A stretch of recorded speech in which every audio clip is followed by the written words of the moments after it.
Mr. Bennick, I am ready. Excellent. And I am as well. Picture this. You're riding the bus home from a long day of school. The rain is beating down upon it as it speeds through the streets. Someone calls out for a stop, but this is an old bus and on a strict time limit, so it only stops for groups of people. She calls again, but no one calls after her. Finally, your stop comes. With this, we were required, and actually are required for the remaining speeches, to build a metaphor for the speech to kind of grip the audience. It's not writing, it's not storytelling. It's like argumentative essay. This is a speech, and interestingly enough, metaphors are used in almost every speech, and I didn't realize that for a long time. With the bus metaphor, I really kind of invented it. I have no idea if buses ever have acted this way, but you know what? It worked. And you're not really confused by it either. And goes, and no one calls out for it either. All of them just waiting for their own stop. The storm is raging now. Sky is dark. Thunder's crashing. Small group leaves, and everyone else still is just waiting for the bus to just wrap around and continue back more time. Finally, the storm is at its peak, and the bus breaks down. Now you have to walk back 5 miles to your own house. But at least you have company. Everyone else who was going to stop near your house, but didn't bother to speak up. I was actually rather impressed with myself on how well I delivered that metaphor. I stuttered quite a lot, but when I actually get around and know what I'm talking about, I'm usually decent. You'll also notice that a few times. I stutter and mess up, actually, of multiple of times. I'll point out one in particular I really want to show off, actually. If we do not vote, we end up in the same exact seat. Others getting their ways while ours are ignored, and only caring about issues that are directly pertaining to us. I'm hoping everything else comes out okay.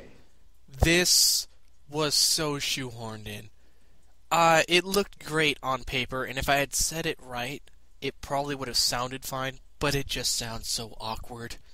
I'm so ashamed of that. That line right there. Today I'll be talking about reasons why people do not vote, why those reasons are faulty, and why you should vote. But wait, is there even a problem? Here is a serious mistake I made. Right before you heard me talking about, like, kind of bullet points about the, what I'm going to talk about, I realized after I delivered this speech, I really should have put this as a bullet point. I love to write narratively and imagine it, mystical, not really so much, but storytelling. I prefer to write in a storytelling way. If you talk to me online, generally I'm going to have a very pretty kind of sounding way I talk sometimes through text. I think. I'm not completely sure. But whenever I write a big post or something, I always try to make it as elegant as possible within my own, mental range, I guess. And so I really wanted to have this pretty little thing and make this come into this point really precisely. Because people don't think, at least in America, people do not really think that there's much of a problem. Plenty of people go, oh, it's not my problem, I don't have to vote, there's so many people out there. And when a third of an entire country, okay, let him go. There are not many people voting? According to the 2008 census, 15. Yeah, right here, yeah, I messed that up, and you, obviously, but I checked it, and I didn't really mess it up. It didn't come out so bad. 1,000 people did not vote in the last election. That may not seem much, but consider that those were just registered people that did not vote. There were a total of 60,000 people who are not registered to vote. Combined, that's 36% of Americans. Over a third of America did not vote in the last election. Over a third of America don't care if a madman is put in front of in charge of their bus and drives them off into a wall. I'm so pissed off at that I messed that up. That is such a great line, and I screwed it the frickin' hell up. It irritates the hell out of me. It's okay, but I'm very disappointed that I messed that up, and I felt it right when I screwed it up, and I had to fix it. I for a fraction of a second, I thought, can I salvage what I just screwed up? And I said, and I couldn't come up with anything, so I had to backpedal and fix it. In charge of. Because I don't really think anyone cares if I'm mad. Ah, jeez, Mom, I'm recording! In front of their bus, and really at all, because you could just run them over. Nothing happened. Nothing at all. With this kind of situation, I also never really figured out how to make this transition work. Why even bother voting? According to a man named Gary Crosseri from DissidentVoice.org, there are at least I messed that up. maybe 5 different reasons not to vote. He has Along 6, with but his most of them views, suck. There is also the ideal that your vote doesn't count. Well, first of all, I also messed that one up. let's cover these in turn. The first I point messed up that my I was talking organization about, that there. Crosseri brings up, is Pretty that bad. due to a previous election being a sham, rather recent, I'm sure all of you probably realize it, Bush. All the future elections are as well, and that the electronic voting system that we have right now is flawed.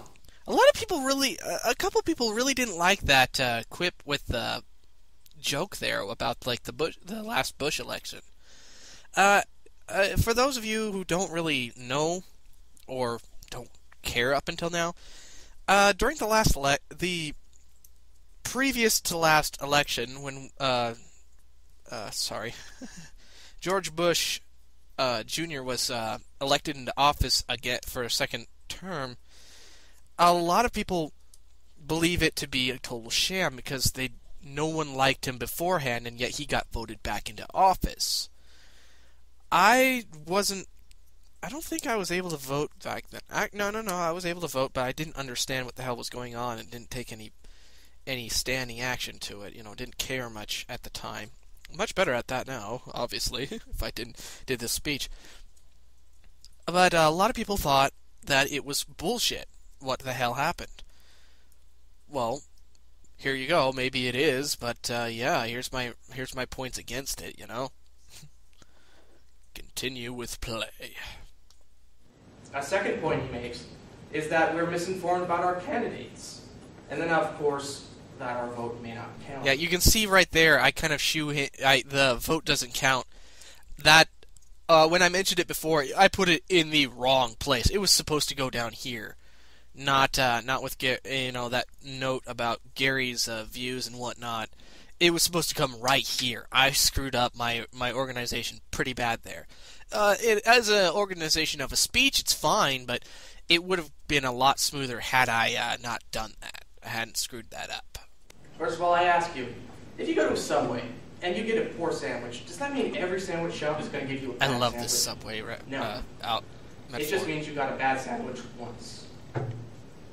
Thinking that every election is going to be flawed every time. Flubbed up there too, poor and you thinking didn't. It came out and fine. very short-sighted. And in fact, the electronic systems that we're using are Now here's something that really irritates which me. means once you put in a vote, I'm leaning on the they're not podium. going to be even looked at. I until didn't they're all even collected, notice I was doing this which until means it was the brought only up to way me they can be afterwards. compromised is if the people that are handling them are compromised. It irritates me just so like much. any other system. And let me ask you. Now, I messed do this you up a not little go bit, to too. work just I could have because just your boss left has to this sign out of it? there. Second, the difficulties of getting accurate information about candidates and issues. While true in the sense of television, every election you are given a voter's pamphlet that has all Do the not lean unbiased on the information you podium. need and biased information in its own little section. So there's very little you can say. I screwed that up you- so much. So you are actually well informed every election. You just I had have to drop take what I was 1 or saying 2 and just hours start over. once a year to read a little bit of a book that's only maybe 50 pages long that has important information to you. And I should have made that 30. Because it's not Finally, long. the idea that your vote doesn't matter. While this is slightly true, one vote is just one vote. if you This is a do point I vote really wanted and to tell- bring up. This is something I really wanted to bring up because no matter how much anyone has ever told me, anything I've ever heard, oh, you vote, every vote counts, the end matter is that numbers don't lie. If there's a difference of 30 people in a vote, one vote doesn't count. 30 votes count. If there's a split down the middle, there's only, there's even sides. There's a difference of one vote counts. Two votes count even more. If there's a difference of 1,000 or 50 or 100, one vote doesn't count. But I really like the idea of the fact that people are not, in this situation, people are not islands. If you talk to your people around you, your vote counts for more. You're influencing everyone else. You persuade them. You want them to do what you want. You're kind about it. Even if you just say, well, I'm voting for this year. I'm actually going to try it once. This, it gives a much more influence. I mean, you seriously influence people just by saying one thing. And interestingly enough, if they're politically minded, if they think about this stuff, if they're opinionated frickin' assholes, if you still mention it once, you don't even have to continue. It's like, I don't want to talk. I'm going to vote for this. And if they go, oh, that's stupid, I don't want to talk about it. I'm just voting for it because I believe because from what I've heard, it's good. Or something. And just denying the conversation, you still have influenced them. They are forced, whether they want to or not, to think about it. That's what people do. Very, very few people are infinitely closed-minded. It is very easy to get a small thought into someone's head, and they will continue on that for quite a while. I know, it happens to me all the time, because I think about everything, every minute, all the time, every time. But I always want to say this to people now, because the fact is, if you say things to people, if you talk to people, they're influenced. You're not talking to an NPC, which is something that I've had a lot of time trying to really come to grips with. It's hard for me to really treat people like they're people. I treat them like extremely dangerous, like computer games or something, or like NPCs or something. Like if I piss someone off, then they no longer are my friend, and I can never fix it. I have always had that trouble. But this isn't about me. This is about voting. Friends and family that you're voting. Well, won't that encourage them to vote? Maybe vote along with you? And they can tell their friends, family, and so on and so forth. And then we've got the end of It's a Wonderful Life. No one got this reference, and I am so disappointed. I am so disappointed. I feel terrible about it. I really, really needed to realize that most of these people are under 20 years old, or around 25 or so. They have not seen It's a Wonderful Life. I only recently have seen It's a Wonderful Life, and it is a fantastic movie. It's an older movie, and it has different values, though, which makes it really interesting to see what, just watch it.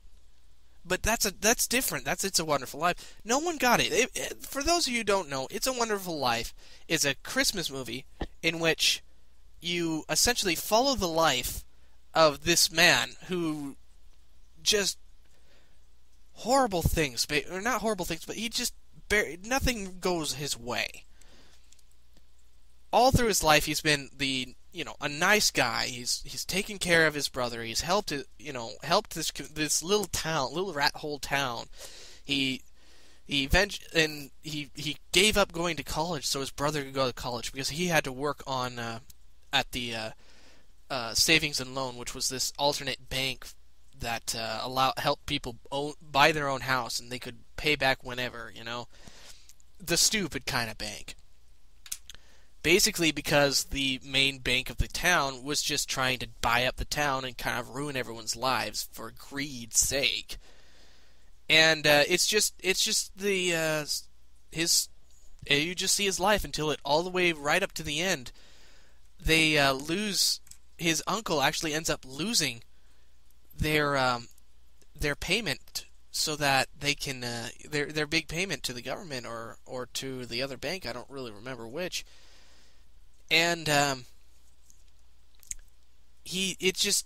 they have $10,000 to pay back basically, and so he just kind of gets on a self-destructive thing, and all he could think of is, well, my life insurance policy covers me for about $10,000 if I die.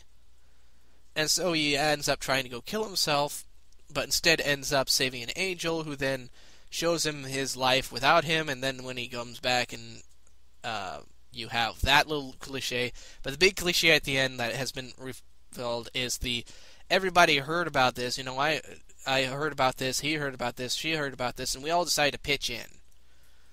And that's what I was trying to go for, but no one got it!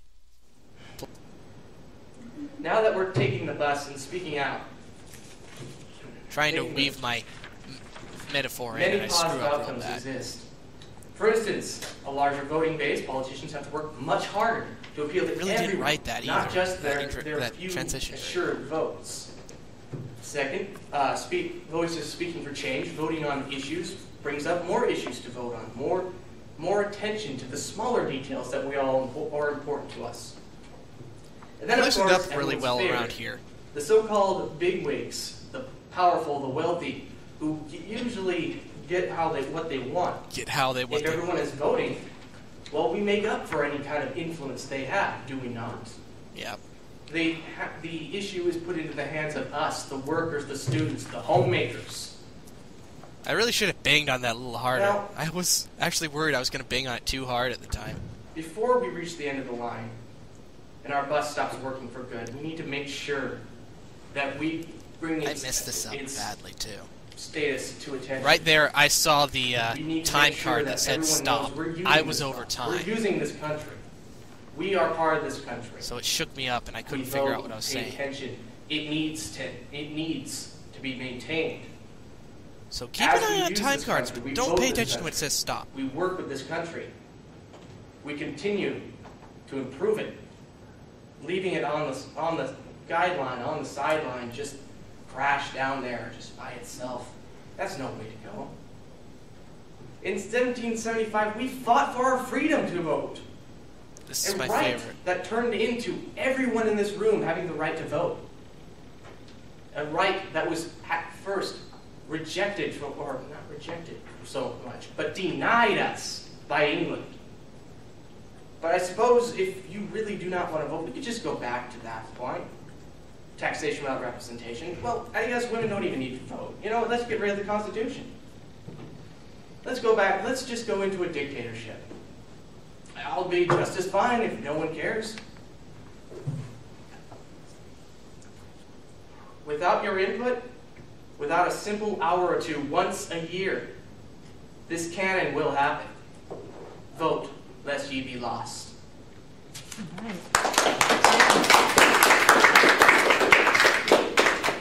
Thank you. Sorry, I just entranced myself with my own speech. Well, now that's over. I really liked how the ending came together. I could have done it so much better, but you have to know that I was, I don't even have to explain that. I already explained it. I'm recording this weird. But the very last part, vote lest ye be lost. That's something I really wanted to have in there. I love Old English speaking when in just small quotes like lest and thou, thee. I don't like it an entire paragraph or even a whole huge number of sentences. I don't like paragraphs of it, but I love single sentences with just minimal of it. It just sounds so poetic, and I really felt that was the best way I could end, because I have a really hard time ending any kind of sentence or any kind of paragraph, any kind of essay, any story, any chapter, any reply. I just want to keep writing. Even if I can't make sense, I just can't ever end. I have a really bad time, blah, blah, blah, blah, blah, blah, blah, blah, blah, blah. I have a really bad habit of that. I just cannot stop it. And yeah, that's the only way I could really think I would end it. Overall, I'm just hi cat. My cat has come to say hi, and she's cracking because she's old. I'm rather impressed, or maybe, yeah, not really impressed because I practiced this a few times before I'd come to class. Actually, that morning, and I'd done it so much better. I'd done it so much smoother. Of course, I did some last-minute editing because my last practice thing was 11 minutes, and we only had 7 minutes. So I really had some editing to do. One thing that I ended up editing out was about the primaries that discussed about from Gary Cresseri. It discussed about how the primaries don't give us good candidates, and that's total bullshit because what does that matter? The Democrats vote for who they decide who they want to represent Democrats, and the Republicans figure out who they want to represent Republicans. That's just simple teamwork. That's not flipping anything stupid, anything special. It's business. Anyone can run for president if they freaking want to. Well, there are some requirements, but you know what I mean. And one thing I'm so surprised that I didn't find from that guy's Gary's from Dissident Voice that on there was the fact that about the Electoral College, which is totally screwed up. If you don't know, the Electoral College in America means that every state basically has a value in president.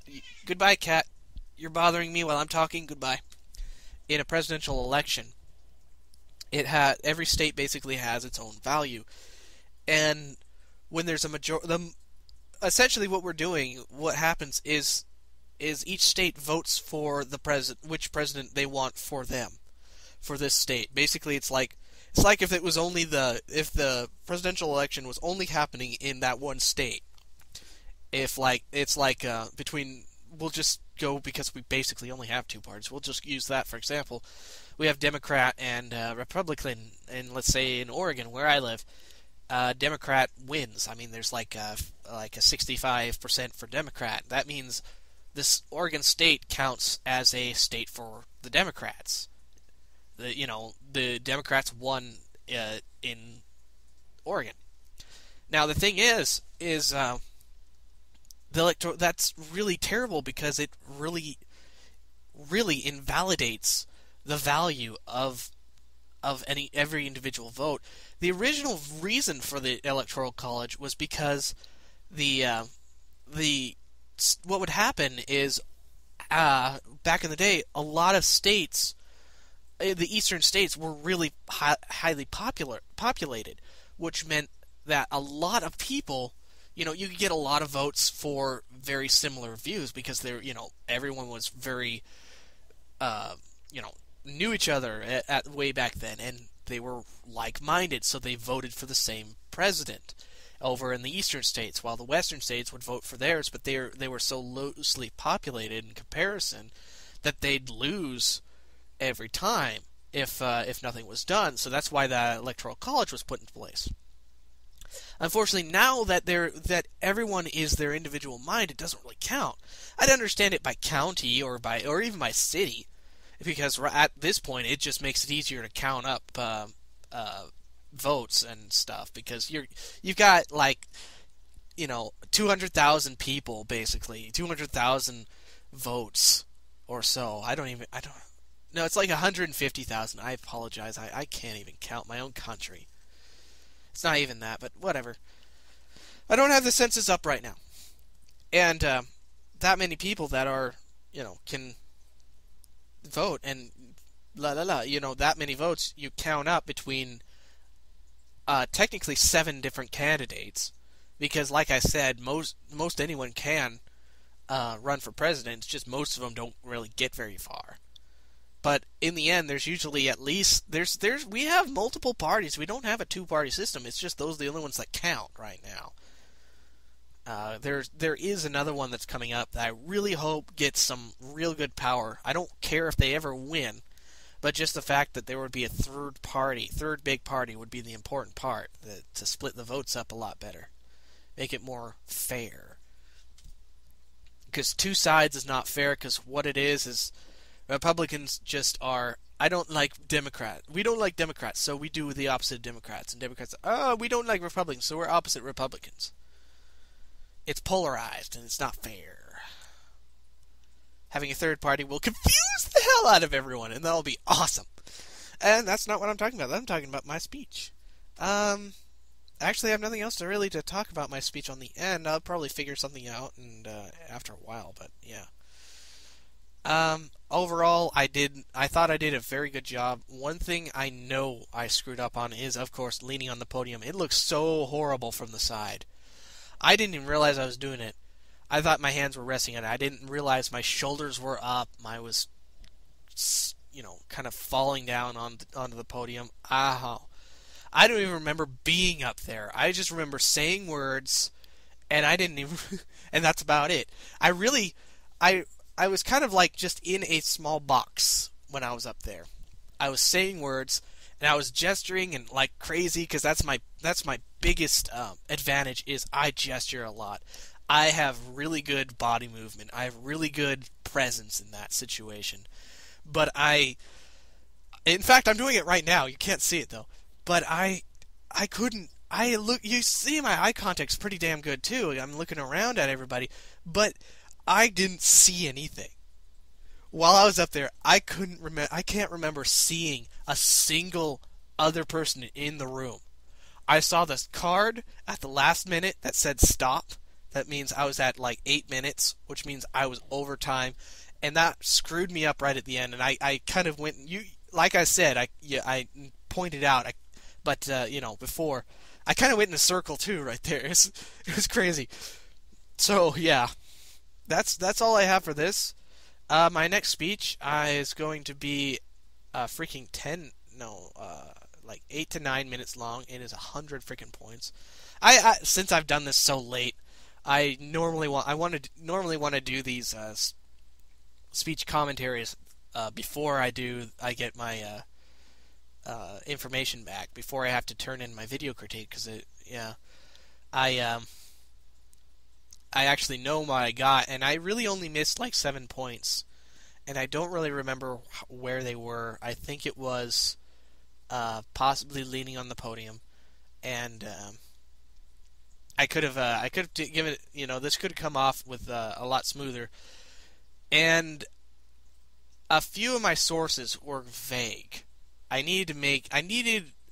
should have used a couple more sources, and I really wanted to use historical sources, and I messed it up.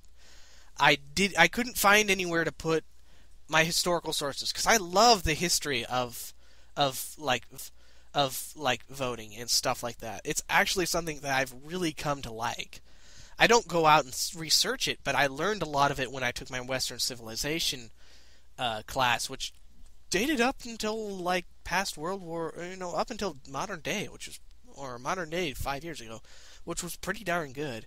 I recommend Western Civ for anyone. It doesn't matter what country you are, you're Western. That's not saying you're American. That means Western civilization is most of the world's civilization. Because Western civilization started in Europe. That's why it's West. It kind of makes sense. It's a fun class. It's actually a lot of fun. But one of the big things that I loved is when we got into America, and we didn't really spend much time on America, which is hilarious, even on the details of America. But I liked learning about the history of voting, basically. Rome's voting system, Greece's voting system. In Greece, you could be a slave, and yet you could still vote. You had to kind of buy your right, but you could. The history of slavery, for one thing, that's another subject. Freaking crazy. Hilariously, in Sparta, ancient Sparta, they feared their slaves because they outnumbered their warriors. The fact that in history, slavery happened all the time, and people easily got out of it.